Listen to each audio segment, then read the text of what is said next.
Hi there, I'm Cheyenne. And I'm Juan. And we are Down with the Dominguezes. Oh my gosh.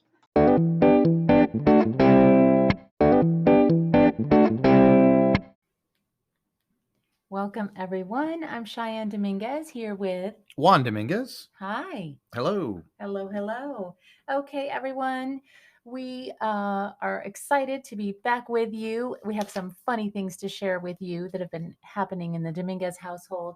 But first, we want to just take a pause and we want to dedicate this episode to Juan's lovely aunt, Rosa Maria Terror, who passed away, unfortunately, from COVID just recently. Yep, she was 87. She lived a great life and unfortunate and sad, but we remember her as someone who enjoyed a lot of laughs and a lot of fun. Absolutely. And so, as we share some of these stories that we're going to share with you around what's happening in the Dominguez household lately, especially with regard to the kids having been cooped up, I know she would be just laughing hysterically at some of these things. And yeah, to that point, I mean, maybe you can tell us about peanut butter and jelly a little bit. Oh, my goodness. So, I think our youngest, who's 8, must somehow think now that clothing has become optional at home. And so this has been an increasingly frequent phenomenon. But just the other day, I had a bit of a surprise walking into the kitchen. So I walked into the kitchen, and there he is. You really just have to kind of visualize this. He's standing on a step stool at the kitchen counter, making himself a peanut butter and jelly sandwich, which is basically a gourmet selection for him.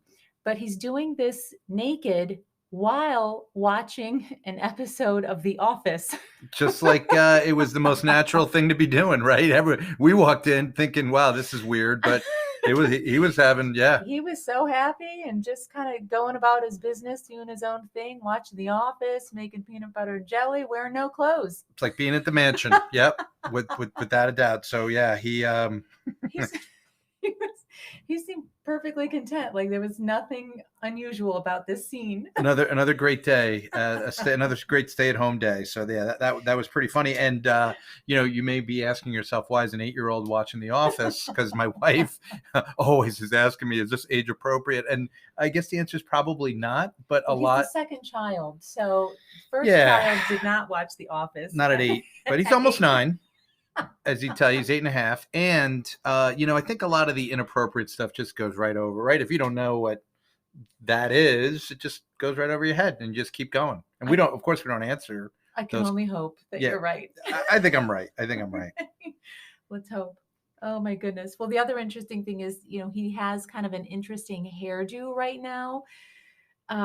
That's an understatement. To add to the visual interest of this scene, he's got quite an interesting haircut right now, and that unfortunately is my fault because the boys really needed haircuts, and our oldest did his own with the set of buzzers, clippers. What do you call them? Yep, clippers. And he did a great job. Great job. He cut my hair. He did a great job. And then he cut your hair. Yep. That's right. And then, but he didn't cut the little one's hair, and it's not a great job. It's like that meme that has like the helmet it's hat all around Facebook. Yeah. So it's poor kid. Kind of imagine the little Dutch boy gone wrong. It's kind of like, it's not exactly a mullet. So a mullet is like short on top and long in the back. It's almost worse than that. It's like short on top, it's long in the back, and it's long on the sides, like over his ears. It's like a helmet. Poor kid. He's been wearing a hat to bed and out for the past 6 weeks. Well, what happened was I started to take the clippers up top where it was getting kind of long, and I messed up. I shouldn't have done that. And so there's called a divot or like a little patch, like a little bald patch there.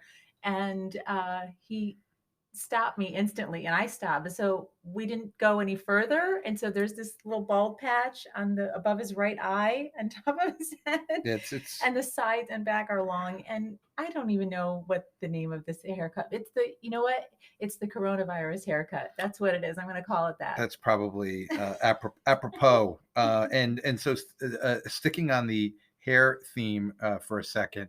We were at dinner the other day, and you had tried a new hairdo yourself, Oh, and yeah. you were doing a little bang action, Yeah, right? I guess yeah. that's what it's called, I had bangs. kind of trimmed my bangs a little bit instead of wearing them like to the side like I usually do. I kind of wore them down so they Yeah, like Taylor Swift.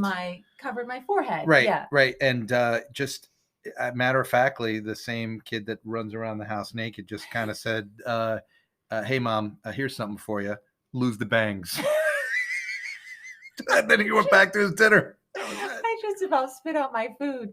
I thought when I was eight, I don't think I would have ever said that to either of my parents. That was pretty funny. And I think the only thing was funnier is that he said, if you cut your hair, he's going to run away. That's right. Yeah.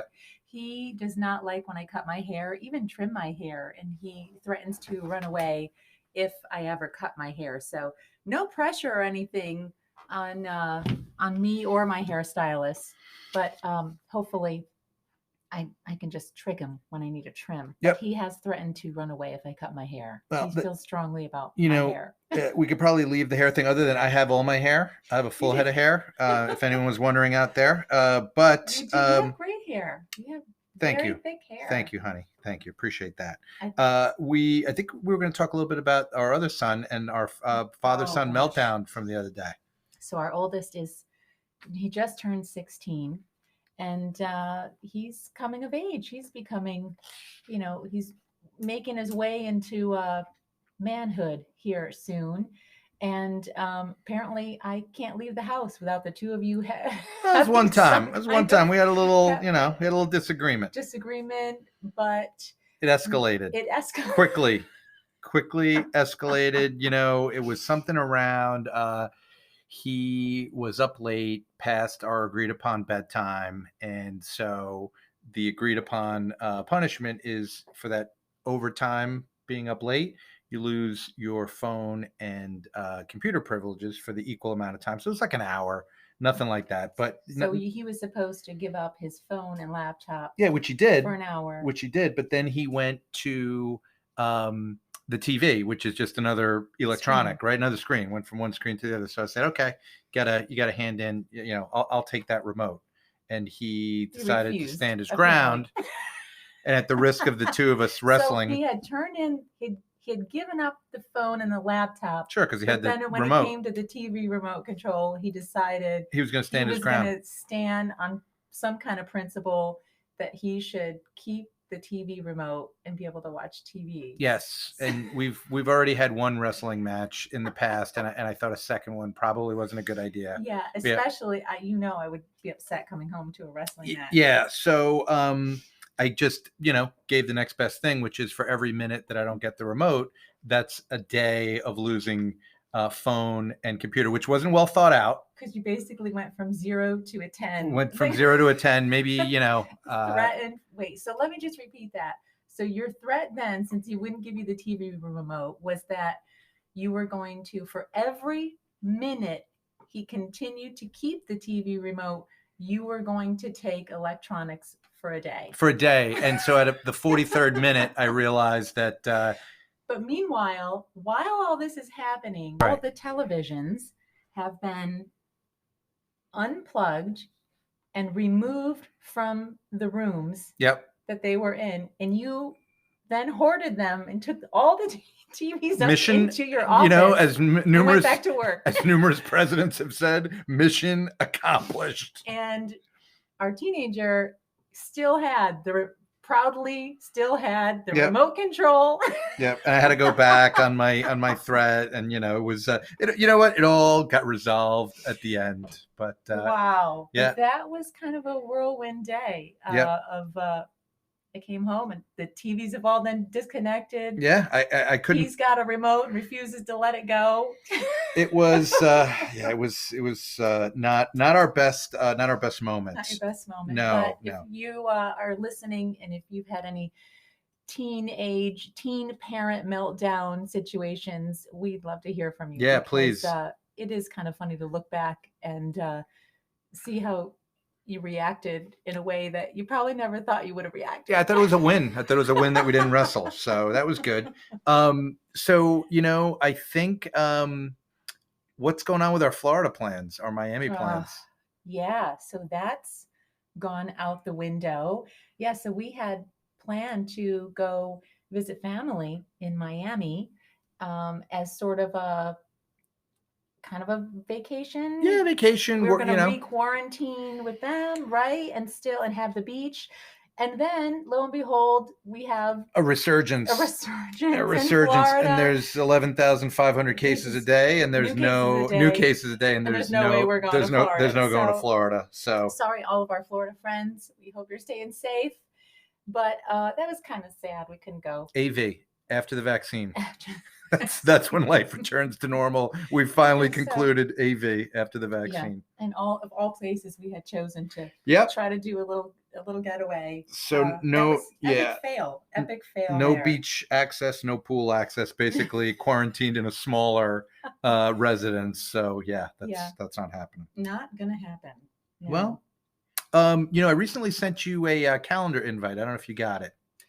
Yes, and you know what? I would like audience feedback on this. Okay, so I thought that That's a good one. thought that was a typo. So, what would you do if you got a calendar invite from your partner or spouse for a date that was 11 years away?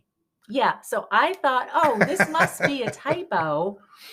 He sent me a calendar notice. I'm thinking, I can't accept this is 11 years from now. That's kind of silly.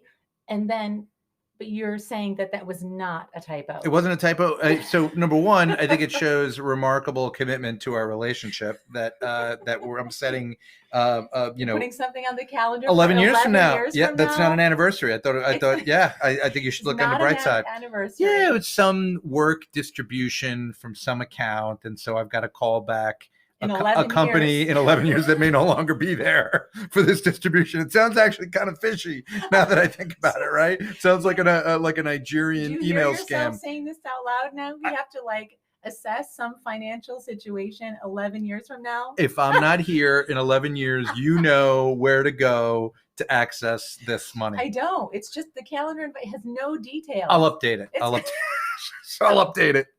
Not a problem. That's simple. Oh my goodness. All right. Well, I appreciate the long-term commitment. Absolutely. Yep.